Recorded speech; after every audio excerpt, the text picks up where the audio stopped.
Hi, good morning on this Wednesday, 25th of January, and my next in the series of the A to Z of leadership. And today we're covering D for delegation.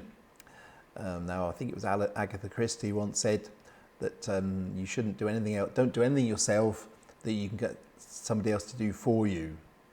Now, if you actually exchange the word for you with for the organisation, for the team, it's not actually far off the mark. Because I've always seen managers and leaders doing far too much themselves, thinking they're superheroes and have to do everything themselves rather than delegating responsibility. But that's the key word actually is responsibility, because delegation is not just it's just doling out tasks. It's passing on responsibility for a task to a member of the team.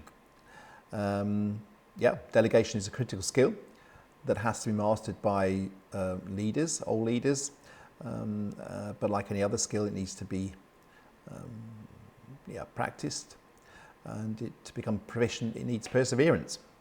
So how's it done? Well, the first step is for the leader himself to list and then analyse all the tasks that he's doing, mapping how he spends his day, and making sure that he has enough time to work on the mission critical, his high payoff activities. What should he be spending his time on?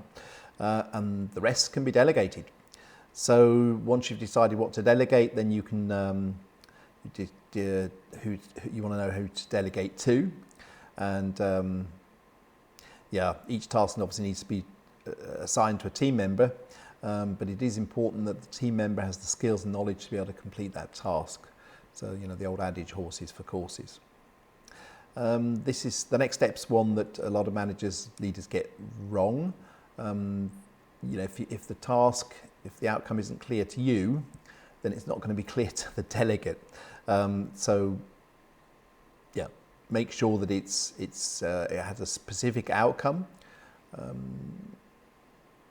with that task, and what's non-negotiable, what decision-making authority will the delegate have?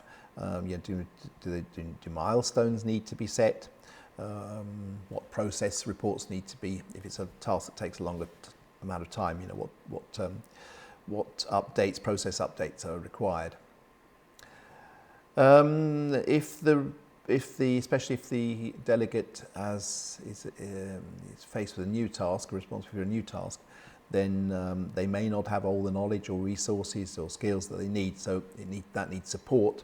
But the important thing here is not, and this I see done far too often, is don't micromanage. I've seen it so many times that somebody has delegated a task to a member of the team, and 5 minutes later they're looking over their shoulder and telling them how to do it. So that's it's support and coaching, not mentorship, not just telling them how to do it.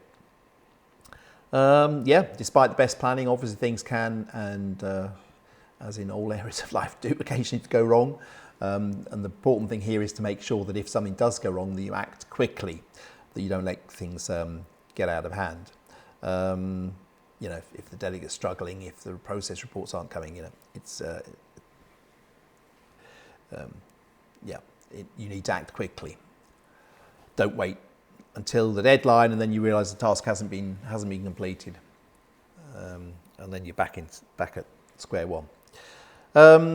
Now, delegation has advantages for the leader, because he can free time up to be able to concentrate on his imperative tasks. The team member profits by being able to learning to take on responsibility for new tasks, and inevitably will then also be able to learn new skills and increase their knowledge.